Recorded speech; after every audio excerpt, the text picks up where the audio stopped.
ஒரு மெசேஜ் பண்ணியிருந்தேன். மெசேஜ் பண்ணோன்னே கால் பண்ணி, "நீங்கள் எதுவுமே சொல்ல வேணாம், நான் கண்டிப்பாக பண்ணுறேன்.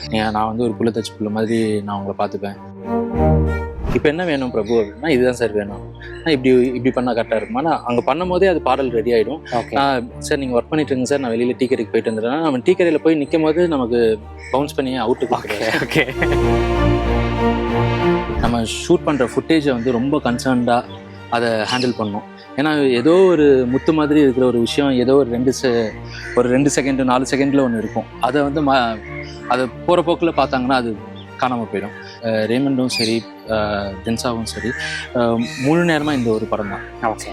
நாங்கள் ஒரு ஆடிஷன் மாதிரி பண்ணணும், அந்த மாதிரிலாம் தொந்தரவுலாம் பண்ணி அப்படி தான் பண்ணோம். அவர் ரொம்ப ஸ்போர்ட்டிவாக தான் ஆடிஷன்லாம் பண்ணாங்க. எனக்கு வந்து இந்த இண்டஸ்ட்ரிலாம் வேணான்னு சொல்லிட்டு தான் நான் இங்கே வந்துட்டேன், நான் இங்கே செட்டில் ஆகிட்டேன். ஆனால் நீங்கள் வந்து கூப்பிட்றீங்கன்னா நான் கண்டிப்பாக வரேன். இல்லை சார், நம்ம வந்து ஒரு 2 ஆடிஷன். 25 ஆண்டு கால நம்பிக்கை, என்றென்றும் வரன் பார்க்கும் சேவையில் தமிழர்களின் நம்பர் 1 சாய்ஸ் தமிழ் மேட்ரிமோனி.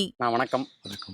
எப்படி இருக்கீங்க? ரொம்ப நல்லா இருக்கேன், சந்தோஷமா இருக்கேன். சூப்பர்ண்ணா. ஸோ வாழ்த்துக்கள், சக்தி திருமகன் வெற்றிக்கு வாழ்த்துக்கள். நன்றி. ஸோ எப்படி இருக்குண்ணா உங்கள் மனநிலை? இப்போது படம் ரெஸ்பான்ஸ் சூப்பராக இருக்குது தியேட்டரில். ரொம்ப ஓவர்வெல்மிங்காக இருக்குது. நிறைய ரெஸ்பான்ஸாகவே வந்து எனக்கு வந்து இது வந்து ஒரு முதல் முறை இந்த தியேட்டர் ஓனர்கள் வந்து கால் பண்ணி இந்த மாதிரி ஃப்ரைடே, சாட்டர்டே, சண்டே, மண்டே இன்னும் நல்லாயிருக்கு, இதுவும் நல்லாயிருக்கு அந்த மாதிரி சொல்கிறது, இந்த ரிப்போர்ட்ஸு கேட்குறது அந்த மாதிரி. அதே மாதிரி இந்த இன்ஸ்டாகிராம் இதில் எல்லாமும் படத்தை பார்த்துட்டு நிறைய பேர் பெரிய பெரிய பத்திகளாக எழுதுறது வந்து உண்மையாகவே அவங்களுக்கு வந்து இது ஒரு இம்பேக்ட் க்ரியேட் பண்ணியிருக்கிறதுனால தான் வந்து தனிப்பட்ட அளவில் அவங்க வந்து யார் இயக்குனர்னு பார்த்து நிறைய பேருக்கு வந்து இது அருவி இயக்குனரோட படம் அந்த மாதிரியும் தெரிலன்னு தான் சொன்னாங்க.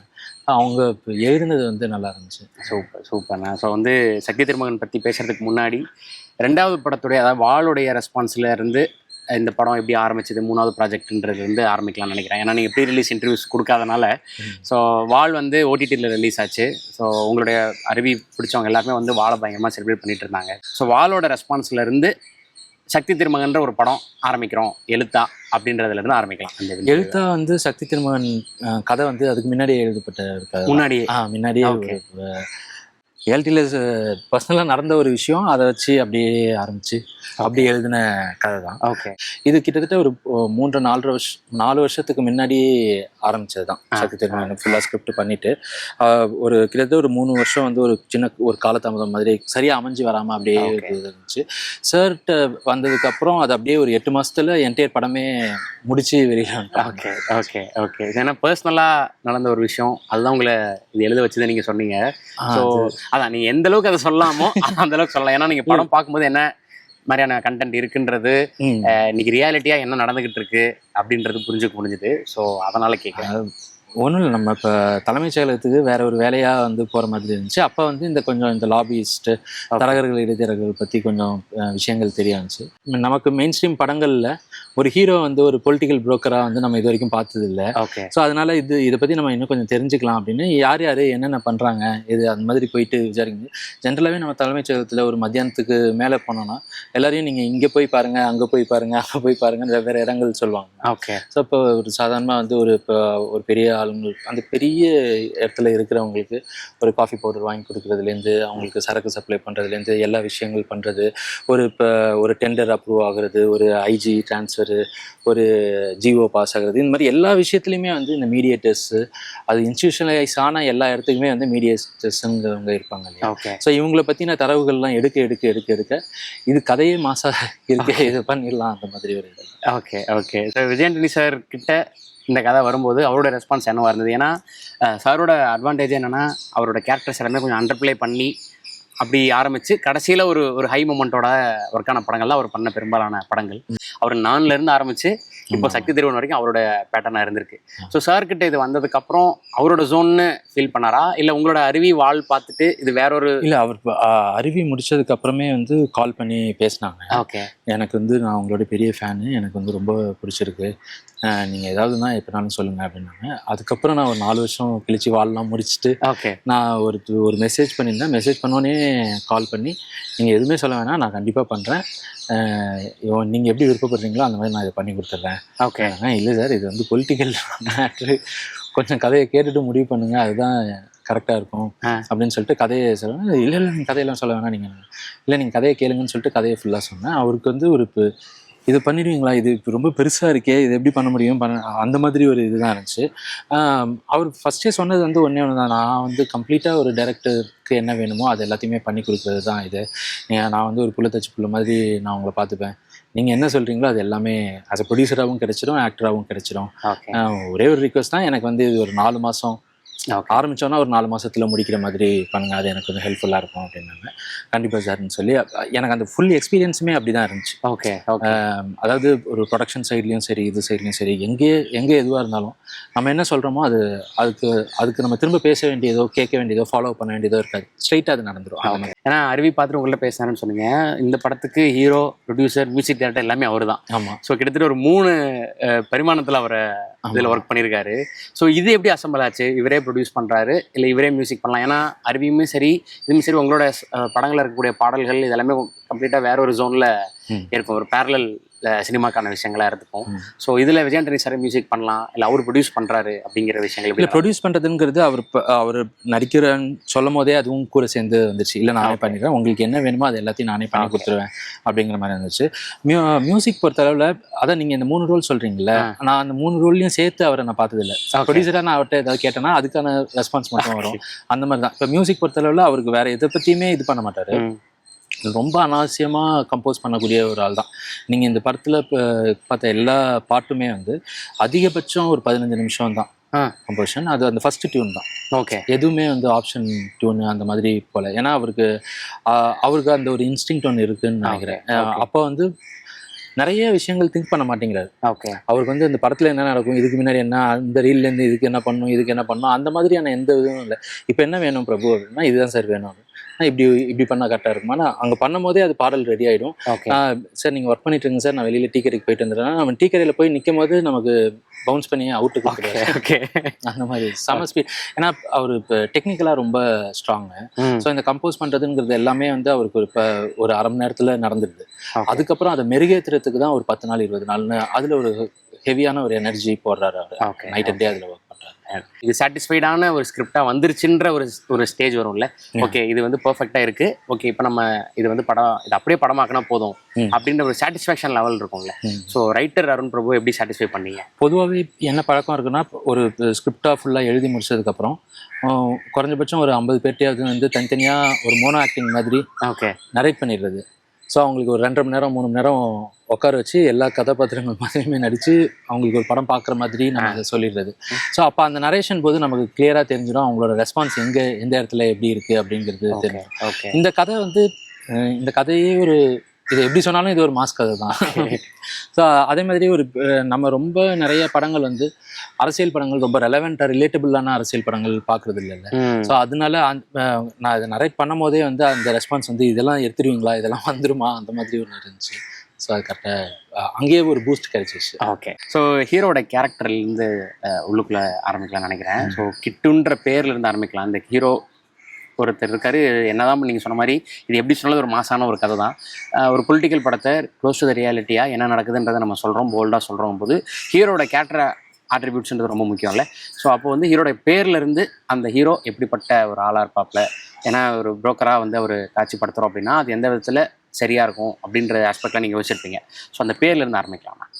பேர் பொறுத்தளவில் எங்களுக்கு என்னென்னா ஒரு ஹவுஸ் ஹோல்ட் நேம் மாதிரியும் இருக்கணும். ஓகே, கிட்டு இது பண்ணிடு அது பண்ணி அந்த மாதிரி ஒரு ஹவுஸ் ஹோல்ட் பேர் மாதிரி இருக்கும். ஆனால் அதே நேரத்தில் அது ஒரு ஆளுமையான ஒரு பேராகவும் இருக்கும். ஓகே, அந்த பேருக்கான ஆளுமையே அதுக்கு உரித்தான ஆளுமை தானே, அது இருக்க தான் செய்யுது. அப்படி தான் வந்து கிட்டுங்கிற பேரில் வந்து நின்னது. வெளிநாடுகள் பொறுத்தளவில் இந்த லியாய்சன்ஸ்ன்னு சொல்லி இந்த மீடியேட்டர்ஸுக்குன்னு ஒரு தனி ஒரு இது ஒன்று இருக்குது. அவங்களுக்குன்னு ஒரு கமிஷன் இதுவாகவே லீகலாகவே அவங்களுக்கு போகவும் வருவாங்க. நம்ம நாட்டில் அந்த மாதிரி ஒரு சூழல் இல்லைங்கிறதுனால எல்லா இடத்துலையுமே இந்த மீடியேட்டர்ஸோடைய அவங்க செய்கிற அந்த கிருத்திருவத்தனமான வேலைகள் இருக்கு இல்லையா, அதெல்லாம் வந்து ரொம்ப அதிகம் தான். அது எல்லா இன்ஸ்டியூஷன்லையுமே ஒரு காலேஜ் இதுன்னு அளவில் எடுத்துக்கிட்டாலுமே கூட எல்லா இன்ஸ்டியூஷன்லையும் நடக்கிறது தான். இதை வந்து நம்ம இந்த பேக்ட்ராப்பில், அதுவும் ஒரு செக்ரட்டரியேட் பேக்ட்ராப்பில், எல்லா முக்கியமான சென்ட்ரல் ஸ்டேட் இந்த மாதிரியான ஒரு பேக்ட்ராப்பில் நம்ம இந்த கேரக்டரை வந்து நம்ம இது வரைக்கும் பார்த்ததில்லை. ஓகே, ஸோ அதை வந்து நம்ம எக்ஸ்ப்ளோர் பண்ணிடலாம் அப்படின்னு அதுக்காக மேம்போக்காவும் பண்ணல. என்னென்ன விஷயங்கள் நடந்திருக்கு, யார் யார் இந்த மாதிரி லாபிஸ்ட் இருந்திருக்காங்க, அவங்களுக்கு என்ன பிரச்சனைகள் வந்திருக்கு, அது மாதிரி இப்போ ஒரு ஒரு சிஸ்டம் வந்து ஒரு லாபிஸ்ட் வந்து அப்படியே ஒரு பாயிண்ட் வரைக்கும் தூக்கிட்டு வரும், ஒரு பாயிண்ட்டுக்கு அப்புறம் வந்து ட்ரீட்மெண்ட் வேறையாக மாறிடும். அந்த மாதிரி விஷயங்கள் எல்லாத்தையுமே நாங்கள் என்ன தெரிஞ்சுக்கிட்டோமோ அதை ரிஃப்ளெக்ஸ் பண்ணுற மாதிரி தான் பண்ணியிருந்தோம். Okay okay. ஏன்னா நீங்கள் மக்கள் பார்க்கும்போது அந்த கேரக்டர் சொல்கிற, அதாவது அந்த லீட் கிட்டு கேரக்டர் சொல்கிற பல வசனங்களுக்கு வந்து கைத்தட்டல் வருது. ரியாலிட்டியாக அவங்க எல்லாரோட குரலாக வந்து ஸ்க்ரீன்லேருந்து வரும்போது அதை வந்து கனெக்ட் பண்ணிக்கிறாங்க. உதாரணத்துக்கு வந்து இப்போ பேங்க்கில் வந்து ஒரு குறிப்பிட்ட அமௌண்ட்டில் மினிமம் பேலன்ஸ் வந்து ₹1 கம்மியானாலும் ஒரு ₹650 வந்து நம்ம கையிலேருந்து இது பண்ண நான் ஏன் பே பண்ணணும்னு ஆரம்பிச்சு. ஸோ இது மாதிரி பல வசனங்கள் வந்து இன்னைக்கு நடைமுறை சிக்கல் இருக்கக்கூடிய விஷயங்கள். யார் இந்த கேள்வியை கேட்கறது, யார் இதை சொல்கிறதுன்னு தெரியாமல் மனசுக்குள்ளேயே இருக்கக்கூடிய குமுறல்களை ஹீரோ கேட்கும்போது கனெக்டடாக இருக்குது. ஸோ வசனங்கள் அதுக்கு மேஜராக காரணம் வந்து அந்த படத்துடைய செகண்ட் ஹாஃபில் இருக்கக்கூடிய இதுதான். ஓகே. இப்போ அவங்க அந்த சூரழுத்து சுப்பையா கதாபாத்திரம் வந்து சின்ன வயசுலேயே கேள்விப்பட்ட, சின்ன வயசுலேயே எனக்கு ஊர் மயிலாடுதுறை தான். ஸோ அந்த புத்தன் டீ ஸ்டாலுங்கிறது உண்மையாகவே புத்தன் டீ ஸ்டால் தான். அங்கே நிறைய தடவை போயிருக்கோம், வந்திருக்கோம், அந்த மாதிரி ஒரு இதுதான். ஸோ அதே மாதிரி நான் வளர்ந்த சூழல்லையும் தினப்படி அளவில் வந்து வீட்டில் வந்து குடும்ப விஷயங்கள் எதுவுமே பேசிக்க மாட்டோம். எல்லாமே வந்து அரசியல் விஷயங்கள் என்ன நடக்குது போகுதுங்கிறது தான் பேசுகிறதுனால தொடர்ந்து வந்து சமகால அரசியல் பற்றி பேச்சுவார்த்தைகள் வீட்டில், குடும்பத்தில், நண்பர்கள்கிட்ட எல்லாமே இருக்கிறதுனால அதோடைய வெளிப்பாடாக தான் வந்து படம் எழுதும் போதும் வந்து அதில் வருதுங்கிறது. இன்னொன்று என்னென்னா இதுக்கு ஒரு தேவையும் இருக்குங்கிற மாதிரி தான் தோணுது. ஒரு அரசியல் படங்களுக்கான தேவை வந்து கண்டிப்பாக இருக்குங்கிற மாதிரி தான் தோணுது. ஏன்னா ஒரு நம்ம குறிப்பாக தமிழ்நாடு பொறுத்த அளவில் அவங்களோட ஜென்ரலாக மக்களுடைய ஒரு பொலிட்டிக்கல் இன்டெலிஜென்ஸ் இருக்கு இல்லையா, அது வந்து ஒரு கலெக்டிவ் கான்சியஸாக அது ரொம்ப அதிகம். ஓகே. அது ஒட்டுமொத்த நாட்டுக்குமே வழிகாட்டுதலாக இருக்கிற மாதிரி தான். ஸோ அப்படி இருக்கும்போது ஒரு அங்கங்கே மனிதாபிமானிகள் இன்றைக்கும் காலையில் பேப்பரை திறந்து ஐயோ இந்த மக்களுக்கு இப்படி ஆயிடுச்சு அப்படி ஆயிடுச்சுன்னு நினைக்கிறவங்க இருக்காங்க இல்லையா. அவங்க வந்து ஒரு ஒரு மெயின் ஸ்ட்ரீம் சினிமாவில் பெரிய திரையில் அவங்களுக்கு இருக்கக்கூடிய குமுறல்கள் வந்து வெளியில் வரும்போது அவங்க அதுக்கு ஆட்டோமேட்டிக்காக அது அவங்களுக்கு பெரிய ஒரு உத்வேகம் தாங்க. Okay okay. நான் ஷெல்லி அவர்களோட தான் நீங்கள் தொடர்ந்து ஒர்க் பண்ணிட்டு இருக்கீங்க உங்கள் எல்லா படத்துக்கும். அவர் உங்களை தாண்டி வெளிப்படங்களுமே எதுவாக பண்ணுறதில்ல. ஸோ உங்கள் 2 பேருக்குமான ஃப்ரெண்ட்ஷிப்லேருந்து ஆரம்பிக்கலாம். ஏன்னா அறிவிலேருந்து இது தொடர்றதுக்கு முன்னாடியிலேருந்து அந்த நட்பு இருக்குது. இன்னொன்று அவர் டைரக்ஷன் படித்தவர் அப்படின்றதும் கேள்விப்பட்டிருக்கோம். ஸோ நீங்கள் சினிமாட்டோகிராஃபர் ஷெல்லி காலிஸ்டா அவர்கள், ஷெல்லி, ரேமண்டு, யஷ்வந்த், பாக்கியா எல்லாருமே வந்து நாங்கள் கிட்டத்தட்ட ஒரு 15-18 வருஷமாக வந்து சேர்ந்தே தான் பயணிச்சிட்ருக்கோம். எங்களுக்கு என்னென்னா ஒரு ஷெல்லி பொறுத்தளவில் இவங்க எல்லாரோட கான்ட்ரிபியூஷனுமே வந்து நான் வந்து இந்த துறை நான் இதை பார்த்துக்கிறேன், நான் அதை பார்த்துக்கிறேன், அந்த மாதிரி ஒரு பிரிவு இருக்காது. எல்லாருமே வந்து ஒரு ஃபிலிம் ஸ்டூடெண்ட்ஸாக வந்து ஒரு ஃபிலிம் மேக்கர்ஸ் மாதிரி தான். எந்த துறையில் என்ன ஒரு பிரச்சனை இருந்துச்சுனாலும் அதில் வந்து எனக்கு முன்னாடி அதை கேள்வி கேட்டு அதை சரி பண்ணுற இடத்துல தான் ஷெல்லியும் சரி, ரேமண்டும் சரி எல்லாருமே அப்படி தான் இருந்திருக்காங்க. ஷெல்லியோட டைரக்ஷனில் புரியவரில் ஒரு படம் ஒன்று ஸ்டார்ட் பண்ணுறோம். சூப்பர். அதை நாங்கள் 2 பேரும் சேர்ந்து எழுதின கதை. சூப்பர். எனக்கு தெரிஞ்ச அந்த கதை வந்து இந்த 3 படங்களை விட ஸ்ட்ராங்கான படமாக இருக்கும்னு நினைக்கிறேன். சூப்பர் சூப்பர்ண்ணா. ரேமண்ட் அவர்கள் பற்றி பேசணும். ஸோ நீங்கள் சொன்ன மாதிரி எல்லாருமே ஒரே ஃப்ரெண்ட்ஸு. ஸோ படத்தில் வந்து முக்கியமான ஃபேக்டர் வந்து எழுத்து, இந்த மாதிரியான விஷயங்கள், க்ரியேட்டிவ் ப்ராசஸ் தாண்டி டெக்னிக்கலாக எடிட்டிங் ஓட ரோல் வந்து ரொம்ப பெரிய ரோல். ரேமண்ட் அவர்கள் பேரும் தின்சா அவர்கள் பேருமே வந்து இருக்கிறது வந்து ரொம்ப ஹாப்பி. ஏன்னா தின்சா நமக்கு ரொம்ப நெருக்கம்ன்றனால எனக்கு ரொம்ப சந்தோஷமாக இருந்தது, பர்சனலாகவும் சொல்கிறேன். ஸோ நீங்கள் ரேமண்ட் அவர்கள், ஷெல்லி அவர்கள்லாம் வந்து 15 வருஷமாக பழக்கம். ஸோ தின்சா வந்து வால்ல இருந்து தான் உங்களுக்கு பரிச்சயம் ஆயிருப்பாப்புல. ஸோ அவரோட ஒர்க் பற்றி பேசலாம். தின்சாவும் கிட்டத்தட்ட ஒரு 7-8 வருஷமாக பார்க்க. ஏன்னா வாழ் வந்து ஃபுல்லாகவே வந்து ஸ்பாட்லேருந்து ஃபுட்டேஜ் இது பண்ணி. ஏன்னா எடிட்டு பொறுத்தளவில் நம்ம வந்து நிறைய நேரத்தில் இப்போ வாழலாம் பொறுத்தளவில் கேமரா முன்னாடி வராத நடிகர்கள் தான் பெரும்பான்மையாக, அதுவும் ஒரு குழந்தை, ஒரு இவங்க அந்த மாதிரி கேரக்டர்ஸ் இருக்கிறதுனால நம்ம வந்து நம்ம ஷூட் பண்ணுற ஃபுட்டேஜை வந்து ரொம்ப கன்சர்ன்டாக அதை ஹேண்டில் பண்ணணும். ஏன்னா ஏதோ ஒரு முத்து மாதிரி இருக்கிற ஒரு விஷயம் ஏதோ ஒரு 2 செகண்டு 4 செகண்டில் ஒன்று இருக்கும். அதை வந்து அதை போகிற போக்கில் பார்த்தாங்கன்னா அது காணாமல் போயிடும். ஸோ அந்த நம்ம ஸ்பாட்டில் என்ன பண்ணுறோமோ அதை அப்படியே ஸ்பாட்லேயும் அதை கவனித்து அது திரும்ப இங்கே எடிட்டிங் டேபிளுக்கு வந்ததுக்கப்புறமும் அந்த ஃபுட்டேஜை வந்து கரெக்டாக ஹேண்டில் பண்ணி அதில் ஒவ்வொரு மொமெண்ட்ஸையுமே எந்தெந்த மொமெண்ட்லாம் விடக்கூடாது அந்த மொமெண்ட்ஸ் எல்லாத்தையுமே சேகரிக்கிறதுங்கிறது வந்து ரொம்ப பொறுமையாக பண்ண வேண்டிய ரொம்ப இதாக அதனால தான் நீங்கள் பார்த்தீங்கன்னா இப்போ ரேமண்டும் சரி தின்சாவும் சரி முழு நேரமாக இந்த ஒரு படம் தான். ஓகே. இந்த படத்தில் தான் முழு நேர இது, அதுவும் கொஞ்சம் நெஞ்ச உழைப்பு இல்லை ரொம்ப. ஏன்னா இந்த கதையாகவே வந்து இதில் நிறைய காட்சிகள் நாங்கள் கிட்டத்தட்ட ஒரு இப்போ நான் நம்பர் சொல்ல விரும்பல, நிறைய காட்சிகளில் வந்து அதோட அந்த காட்சி ஒரு சீனோட லென்த் வந்து கிட்டத்தட்ட 5 செகண்ட் 7 செகண்ட் இந்த மாதிரி. இப்போ அந்த 7 செகண்டுக்குள்ளார அந்த ஒரு விஷயத்த வந்து சொல்லி அடுத்த இதுக்கு போகணும், அதுவும் சீம்லெஸ்ஸாக போகணும். அதில் ஒரு திடீர்னு என்ன பண்ணுறாங்க அப்படிங்கிறது ஆகாமல் அது பண்ணணும் அப்படின்னா அதுக்காக நான் ஒரு மெனக்கடல் வந்து தனிப்பட்ட அளவில் பண்ணணும். ஓகே, அது வந்து தின்சாவோட உழைப்பு தான் நினைக்கிறேன். Okay okay.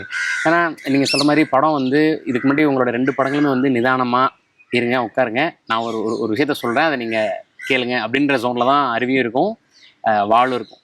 இது வந்து நம்மளை யோசிக்கவே விடாமல் பரபரன்னு ஒரு பக்க கமர்ஷியல் மீட்டரில், உதாரணத்துக்கு இப்போ ஹரிசர் படங்கள்லாம் வந்து அந்த அந்த ஸ்பீடு ஒன்று இருக்கும்ல, அந்த ஸ்பீடில் கிட்டத்தட்ட படம் ஃபுல்லாகவே அந்த ரேஞ்சில் தான் இருக்குது.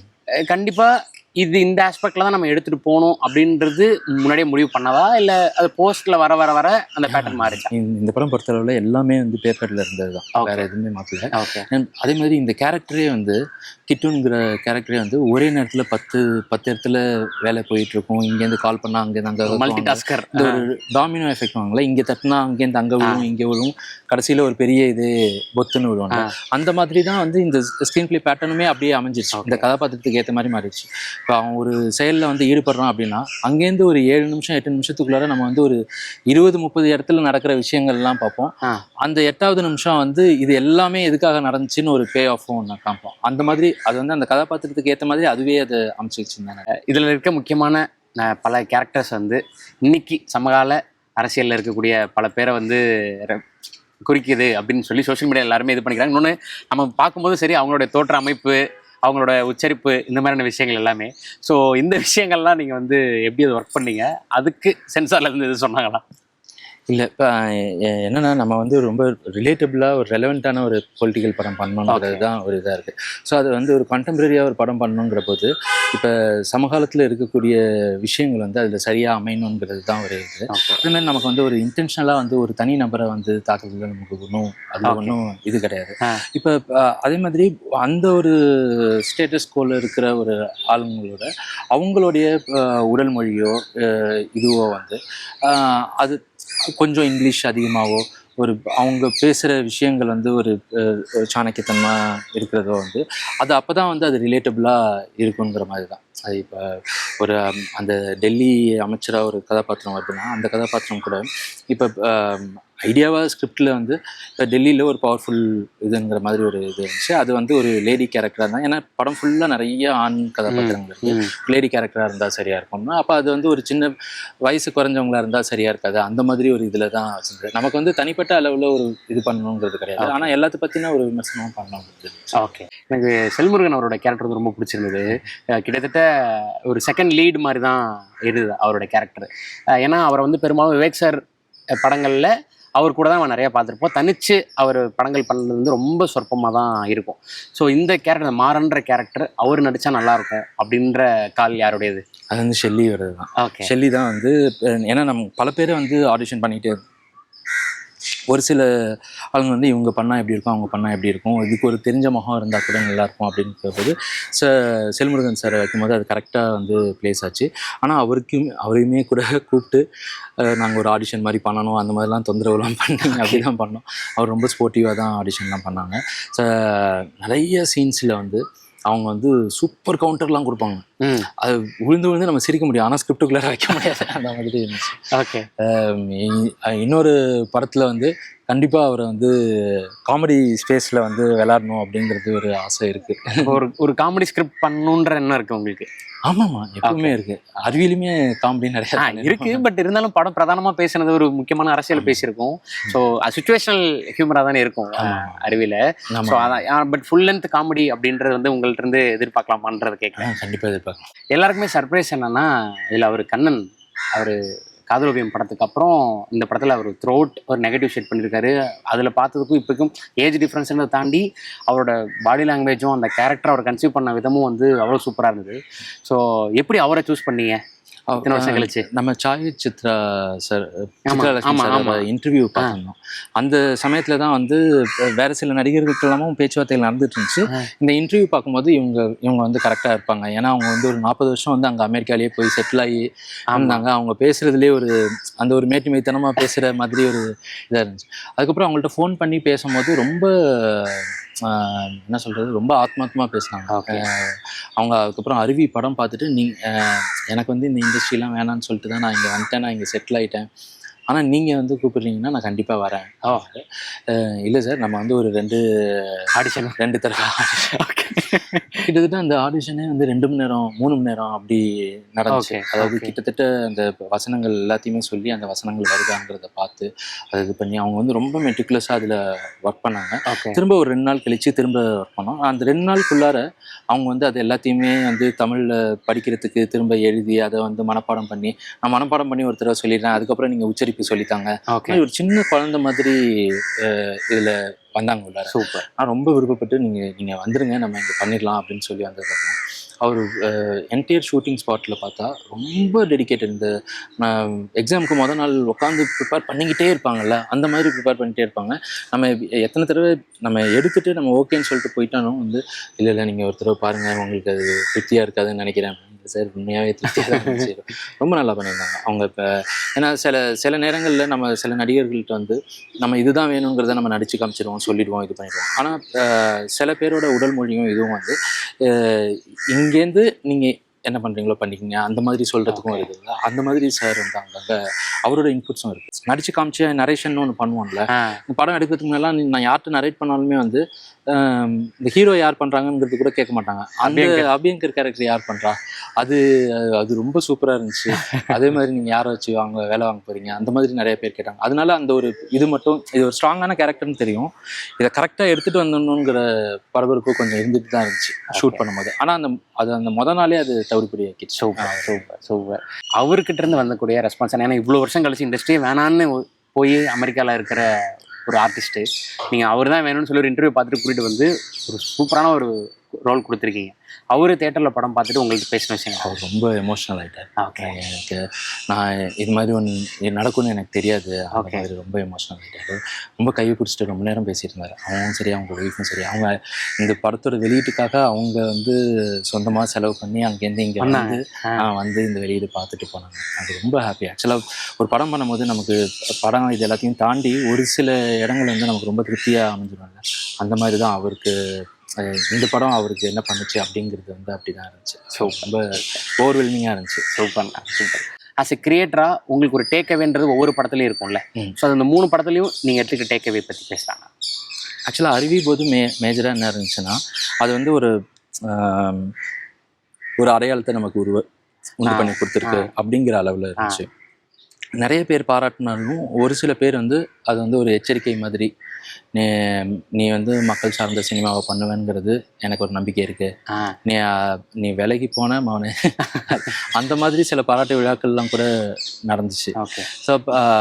ஸோ அது வந்து ஒரு அது வெற்றி அப்படிங்கிறத காட்டிலும் அதில் ஒரு பொறுப்புணர்வு தான் அதிகமாக இருந்துச்சு. இங்கே வாழ் பொறுத்தளவில் அது வந்து ரொம்ப பர்சனலான ஒரு ஃபில்மாக நிறைய பேர் அது இன்ஃப்ளூயன்ஸ் பண்ணிச்சு. டைரெக்டாக இப்போ ஒரு படம் பார்த்தோம், பிடிச்சிருந்தது பிடிக்கல அப்படிங்கிறத தாண்டி நான் இங்கேருந்து என்னால் அடுத்து அடி எடுத்து வைக்கணும்னா நான் ஒரு முடிவு எடுத்தாகணும், அந்த மாதிரி நிலைமைக்கு ஒரு சில சொற்பமான ஆட்களுக்கு அந்த மாதிரி ஒரு இன்ஃப்ளூயன்ஸ் பண்ணிச்சு. சரி, அப்போ ஒரு படம்னு ஒன்று பண்ணும்போது அதுக்கு உண்மையாகவே வந்து ஒரு இம்பேக்ட் வந்து ஒரு இண்டிவிஜுவலிஸ்டுக்கு, அதாவது நம்ம ஒரு கூட்டமாக ஒரு செலிப்ரேட்டிவாக பண்ணுறதை காட்டிலும் இண்டிவிஜுவலிஸ்டிக்காக ஒருத்தவங்களுக்கு பண்ண முடியும் அப்படிங்கிற மாதிரி வாழ் இருந்துச்சு. இப்போ இந்த படம் பொறுத்தளவில் மக்களுக்கான அரசியலை பேசுகிறதுக்கு ஒரு அடிப்படையாக ஒரு அவசியம் வந்து இருக்குது. அதை வந்து நம்ம வந்து நேர்மையாக வந்து பேசுகிறோம். அது இந்த எல்லா வியாபார சூழல் இது எல்லாத்தையும் தாண்டி அது வந்து நேரடியாக இப்போ நமக்கு ஒரு தியேட்டர்ஸ்னு ஒன்று இருக்கிறதுனால ஒரு ஜனநாயக முறையாக எல்லா மக்களுக்கும் அதை நேரடியாக நம்மளால் கொடுத்துட முடியுது. அப்போ நேரடியாக அந்த மக்களுடைய அதுக்கான ரிஃப்ளெக்ஸ் இருக்குல்ல, அது வந்து ஒரு பெரிய புத்துணர்வு கொடுத்துருக்கு. இப்போ இது வந்து நமக்கு தேவையான ஒரு விஷயத்த நம்ம பண்ணுறோம், நம்ம இந்த வந்து தொடர்ந்து பண்ணணும், அந்த மாதிரி ஒரு நினைப்பதான். சூப்பர். ஓகே. ஏன்னா என்னதான் நம்ம வந்து நம்ம சொல்கிற விஷயங்கள் நம்ம சொன்னாலும் யார் மூலிமா அதை சொல்கிறோம் அப்படிங்கிறது ஒரு முக்கியமான ரோல் ப்ளே பண்ணுறாங்கன்னா, ஸோ அருவியும் சரி வாழும் சரி அது ஒரு டேரக்டர் ஃபிலிம் அப்படின்ற சொன்னாங்க. இன்றைக்கி எல்லா படமே டேரக்டர் ஃபிலிம் தான். பட் இந்த 3 படத்தில் இதுதான் நீங்கள் ஒரு ஹீரோவை மையப்படுத்தி ஒரு கதையை வந்து நீங்கள் சொல்லியிருக்கீங்க. இந்த 2க்குமான ரெஸ்பான்ஸ் வந்து ஏதாவது வேறுபடுதா இல்லை ஒரே மாதிரி தான் இருக்கா? ஆமாம், எனக்கு அது எப்படின்னா, இப்போ 3 நாள் தான் ஆயிருக்கு படம் ரிலீஸ் ஆகி. ஆனால் இப்போ எண்ணிக்கையாக எவ்வளோ பேர் பார்க்குறாங்கன்றது இருக்குல்ல, அதில் வந்து ஒரு பெரிய வேறுபாடு இருக்குது. நான் சொல்கிற இந்த எண்ணிக்கை வந்து இந்த கலெக்ஷன் ரிப்போர்ட் அது இல்லை, ஆனால் மக்களாக எவ்வளோ பேர் பார்க்குறாங்க, அது எவ்வளோ பேருக்கு போய் சேருது. அதுவும் விஜய் ஆண்டனி சார் பொறுத்தளவில் ரொம்ப சாதாரணமாக வந்து நம்பி போகலாம் இவங்க படத்துக்கு, தொடர்ந்து நல்ல படங்கள் பண்ணுறாங்க அப்படிங்கிறது வந்து பெருவாரியாக எல்லாருக்குமே அப்படி ஒரு சூழல் இருக்குது. இந்த படத்தோட ட்ரெய்லரு, ஸ்னீக் பீக் இது எல்லாத்தையும் பார்க்கும்போது நம்ம தைரியமாக போய் பார்க்கலாம் அப்படிங்கிற அளவில் உள்ளார வந்து பார்க்குறாங்க இல்லையா, அது வந்து ஒரு பெரிய எண்ணிக்கை. இதை வந்து நம்மளால் ஒரு புதுமுக நடிகரை வச்சு இந்த படத்தை முதல்ல இந்த மாதிரி ஒரு பட்ஜெட்டில் ஒரு படத்தை ஒரு புதுமுக நடிகரை வச்சு நம்மளால் கண்டிப்பாக எடுக்க முடியாது. அதுக்கு அதே மாதிரி ஒரு ஸ்டார் அந்தஸ்தில் இருக்கிற ஒருத்தவங்க வந்து இவ்வளோ பொலிட்டிக்கலான ஒரு ஸ்ட்ராங்கான விஷயத்தை வந்து நம்ம தைரியமாக பண்ணுவோம், டைரக்டர் என்ன நினைக்கிறாரோ அதை வந்து அப்படியே பண்ண வருவோம் அப்படிங்கிற இந்த சுதந்திரம் எல்லாமே வந்து ஒரு படத்துக்கு, இந்த மாதிரி ஒரு அரசியல் படத்துக்கு கிடைக்கிறதுங்கிறது ஒரு வரப்பிரசாதம் தான். அது வந்து விஜய் ஆண்டனி சார்னால தான் இருந்துச்சு. ஓகே, காஸ்டிங் வந்து அருவி, வாள், இது சக்தி திருமகன் எல்லாமே வந்து ரொம்ப சில கேரக்டர்ஸ் தான் நம்ம இதுக்கு முன்னாடி பார்த்த முகங்களாக இருக்கும். மற்ற பெரும்பாலான கிட்டத்தட்ட ஒரு 90-95% வந்து ஃப்ரெஷ்ஷான பேச்சஸாக தான் இருக்கும். ஸோ காஸ்டிங்க்குன்னு நீங்கள் எவ்வளோ டைம் ஸ்பெண்ட் பண்ணுறீங்க? அதுக்கு முழு இது வந்து பெருமை வந்து கேஜி மணிகண்டனை தான் சேர்க்கும். ஓகே, ஏன்னா கேஜி வந்து ஒரு 4 வருஷமாக வந்து நாங்கள் தினப்படி அளவில் வந்து சேர்ந்தே தானே இருப்போம். சேர்ந்து இருக்கும்போது எப்போவுமே கதை பேசுகிறது, இது பண்ணுறது, ரோட்டில் யார் எங்கே போனாலும் அண்ணே அவர் அதுக்கு இவர் இதுக்கு அந்த மாதிரி ஒரு கணக்கு வந்து இருந்துக்கிட்டே இருக்கும். குறைஞ்சபட்சம் ஒரு 1000-1500 பேரை வந்து நேரடியாக கூப்பிட்டு அவங்கள ஆடிஷன் பண்ணி இந்த படத்தில் பார்த்தீங்கன்னா நீங்கள் ஒரு 3 செகண்ட் 4 செகண்ட் வருவாங்க, ஏதாவது ஒரு கேரக்டராக இருக்கும். ஆனால் அந்த கேரக்டருக்கு ஒரு 20-30 பேரையாவது ஆடிஷன் பண்ணியிருப்பாங்க. இதை வந்து ஒரு தனியாக ஒரு குழுவை அமைச்சு அவங்கள வந்து தொடர்ந்து நம்ம வந்து ரோடாக போய் இவங்களாம் வந்து சினிமாவில் இருக்கிற ஆட்கள் கிடையாது. அவங்கள வந்து நேரடியாக போய் அவங்கள்ட்ட பேசி நீங்கள் இந்த மாதிரி ஒரு ஆடிஷனுக்கு சினிமா கம்பெனிக்கு வாங்க அப்படின்னு சொல்லி அவங்கள கூட்டிகிட்டு வந்து அவங்க வரப்போகிறதும் ஒரு 2 மணி நேரம் தான் நடிக்க போகிறாங்க. அது 4 செகண்ட் தான் வரும். ஆனால் அப்போ தான் அந்த கேரக்டருக்கான ஒரு நம்பகத்தன்மை வந்து வருது. இப்போ இந்த படத்தில் நியூஸ் ரிப்போர்ட்டர்ஸாக வந்தவங்க எல்லாருமே உண்மையான நியூஸ் ரிப்போர்ட்டர்ஸ் தான். ஓகே, இப்போ இந்த படத்தில் ஒரு ஐஜி கேரக்டரில் வந்திருப்பாங்க, அவங்க மிகப்பெரிய ஒரு பெரிய காவல்துறை அதிகாரி தான் அவங்க. ஓகே, ஸோ அந்த மாதிரி ஒவ்வொரு கதாபாத்திரத்துக்கு ஒரு நம்பகத்தன்மையோட ஆட்களை வந்து அதுக்குள்ளார எடுத்துகிட்டு வரும்போது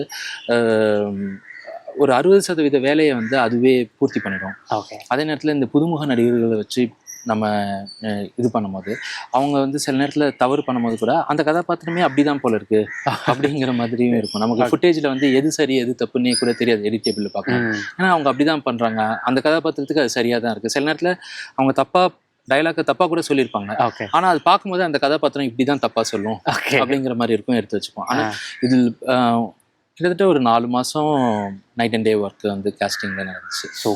அது என்னன்னா சின்ன சின்ன நகாசு வேலைகள் தானே. அது திடீர்னு ஏதோ ஒரு ஷாட்டு ஒருத்தவங்க வராங்க, அவங்கள பார்த்தோன்னே கிளாப் பண்றாங்க தியேட்டர்ல அப்படின்னா அது வந்து கேஸ்டிங்னால தான் நினைக்கிறேன். சூப்பர். ஓகே, ஏன்னா சமீபமாக விஜய் தேவர்கொண்டா அவர்களை சந்திச்சு பேசுறதுக்கான சூழல் இருந்தது கிங்டம் படம் எல்லா இன்டர்வியூலையும் அதுக்கு. ஏன்னா ஒரு ஃபங்க்ஷனுக்கு அவர் வந்திருந்த போது 2-3 வருஷத்துக்கு முன்னாடி அந்த இதை நீங்கள் பார்த்துருப்பீங்க. இங்கே இருக்க வெற்றிமாறன், லோகேஷ் கனகராஜ் மாதிரியான இயக்குனர் பேர் தான் அவர் சொல்லும்போது இங்கிருந்து ஒரு reporter கேட்டிருப்பாரு. You're asking me if I don't know other directors. I love Arun Prabhu. Do you know Arun Prabhu? நமக்கு வந்து நம்ம ஒரு படம் முடிச்சுட்டு அதுக்கப்புறம் ஒரு திரைக்கதையை எழுதிட்டு இதுதான் நம்ம அடுத்து பண்ண போகிறோங்கிறதா இல்லை. இப்போ அதுக்கு யார் சரியாக அமைஞ்சு வருவாங்க அப்படிங்கிற மாதிரி ஆயிடுச்சு. இப்போ இந்த படம் பொறுத்தளவில் இது வந்து கரெக்டான ஒரு இடத்துல தான் வந்து விஜய் ஆண்டனி சாருக்கு வந்து அமைஞ்சிருக்கும். இன்றைக்கும் படம் பார்க்குறவங்க எல்லாருமே வந்து நீங்கள் கூட பேசும்போது சொல்கிறீங்களா இது அவரோட பேட்டர்னில் கரெக்டாக இருக்குது, ஆனால் அவருக்காக எழுதப்பட்ட கதை இல்லை. ஸோ அந்த மாதிரி அது கரெக்டாக வந்து அமைஞ்சு வருது. அதே மாதிரி கரெக்டாக விஜய்க்கு எப்படி விடிக்கு எப்படி அமைதியோ டப்புன்னு பண்ணிட வேண்டியது. இல்லை சாலிடா ஐடியா இருக்கு, அது கரெக்டாக எல்லாம் அமைஞ்சு வரணும். எங்கள் டைரக்டர் வந்து இப்போ கேஎஸ் ரவிக்குமார் சார் வந்து அவர்கிட்ட எப்பவுமே எதை பற்றி கேட்டாலுமே சார் நாட்டாமல் எப்படி பண்ணீங்க, இது எப்படி பண்ணீங்க, அது எல்லாத்துக்குமே ஒரே ஒரு பதில் தான் சொல்லுவாங்க, அமைஞ்சு வரணும்டா, அதுவாக அமைகிறது தான் சினிமாவில் அப்படின்னு. அந்த மாதிரி ஒரு விஷயமா தான் சார் நினைக்கிறேன். ஐடியா இருக்கு, ஸோ அது கரெக்டாக எல்லாமே ப்ரொடியூசர் அமைஞ்சு வரணும், இவங்க அமைஞ்சு வரணும், எல்லாமே கரெக்டாக அமைஞ்சதுன்னா சூப்பராக இருக்கும். ஸோ இந்த படம் ஆரம்பிக்கிறதுக்கு முன்னாடியே ஒரு தகவல் வந்து காசிப்பாக நாங்கள் கேள்விப்பட்டது, நீங்கள் எஸ்டிஆர் சேர்ந்து ஒரு படம் பண்ணுறீங்க அப்படின்றது சோஷியல் மீடியாவில் சும்மா காசிப்பாக வந்தது. ஸோ அதுக்கான பேச்சு உண்மையாகவே போச்சா, இல்லை அந்த அடுத்த படம் அதுவாக இருக்கலாமா? ஆக்சுவலாக இந்த படம் வந்து எஸ்டிஆர் பண்ணியிருக்க வேண்டிய படம் தான். இந்த படம் இந்த கதை ஆமாம். ஓகே, ஒரு சில காரணங்களால் தான் பண்ண முடியாமல். ஓகே, அது ஆக்சுவலாக பண்ணணும்னு ஆசை இருக்குது. அவர் கதை கேட்டு என்ன சொன்னார்? நல்லா கொஞ்சம் பிளாஸ்ட் ஆனாங்க. ஏன்னா ஒரு பொலிட்டிக்கல் சப்ஜெக்ட். ஸோ அவரை எப்படி பார்க்குறாருன்றது இருக்கு. ஏன்னா திடீர்னு அவர்கிட்ட இருந்து வரக்கூடிய ஸ்டேட்மெண்ட்டும் அவருடைய ப்ரெஸ் மீட்ஸும் வந்து சமூகம் சார்ந்த இருக்க விஷயம்லாம் எல்லாராலையும் கவனிக்கப்படும். ஸோ இது பொலிட்டிக்கல் சார்ந்த ஒரு விஷயம். குறிப்பாக இந்த மாதிரியான கேரக்டர் இருக்குது, லீட் கேரக்டர் போது அவரோட வேற ஒரு பார்வையில் பார்த்துருப்பார்ல. இல்லை, இந்த படத்துக்கு ஒரு 100 நரேஷன் பண்ணியிருப்பேன் வெவ்வேறு ஆளுங்கள்ட்ட, சும்மா நண்பர்கள்ட்ட. இது மாதிரி அந்த 100 நரேஷன்லேயே ரொம்ப பிளாஸ்டான நரேஷன் வந்து அதுதான். ஓகே. ஏன்னா அவங்க வந்து டைரெக்டாக ஒரு அந்த ஃப்ரண்ட் ரோ சீட்டில் வந்து எப்படி ஆடியன்ஸோட ரெஸ்பான்ஸ் எப்படி இருக்குமோ அந்த ரெஸ்பான்ஸோடையே படம் பார்த்துட்டு இருந்தேன். அதாவது நரேஷன் கேட்டு. ஓகே. எப்படி நாங்கள் விஜய் தேவரகொண்டா, அருண் பிரபு இந்த காம்பினேஷன் எதிர்பார்க்குறோமோ, இந்த காம்பினேஷனில் நாங்கள் அதை விட அதிகமாக எதிர்பார்க்குறோம். எஸ்டிஆர், அருண் பிரபு இந்த காம்பினேஷனில். ஸோ அருண் பிரபு அவர்களுடைய படங்கள்னாலே இப்படி தான் இருக்கும் அப்படின்ற ஒரு ஆஸ்பெக்ட் வந்து அருவி வாழ்க்கு அப்புறம் இருக்கும்போது சக்தி திருமகன் எங்களுக்கு கம்ப்ளீட்டாக வேற ஒன்று ட்ரீட்மெண்ட்டாக இருந்தது. ஸோ அடுத்தடுத்து நீங்கள் பிளான் பண்ணி வச்சிருக்க விஷயங்கள்லாம் எப்படி இருக்கும்? அடுத்த வருஷம் ரிலீஸ் பண்ணணும் ஒரு படம், அந்த மாதிரி ஒரு இது இருக்கு. ஏன்னா வேர்ல்டு கப் மாதிரி 4 வருஷத்துக்கு ஒரு தடவை தான் உங்கள் படம் வருது. 2017, 21, இப்போ 25. இல்லை, அடுத்த இன்னொரு 10-12 மாசத்துல ஒரு படம் வந்துடும். சூப்பர். 12 மாசத்துக்குள்ள வரக்கூடிய படம் நீங்கள் யாரோட அசோசியேட் பண்ண போறீங்க அப்படின்றத தெரிஞ்சுக்கிறதுக்காக ரொம்ப ஆவலாக இருக்கும். ரொம்ப மகிழ்ச்சி, ரொம்ப மகிழ்ச்சி. Thank you so much. தேங்க்யூ. வாழ்த்துக்கள்லாம். ரொம்ப நன்றி. தேங்க்யூ. சக்தி திருமகனுக்கு வாழ்த்துக்கள். உங்கள் மகன் மற்றும் மகளுக்கு சிறந்த துணையை தேர்ந்தெடுக்க தமிழர்களின் நம்பர் 1 சாய்ஸ் தமிழ் மேட்ரிமோனி. 1000க்கும் மேற்பட்ட வெற்றிகரமான திருமணங்கள், 25 வருட நம்பகமான வரன் பார்க்கும் சேவை. இன்றே தமிழ் மேட்ரிமோனி ஆப்பை டவுன்லோட் செய்யுங்கள்.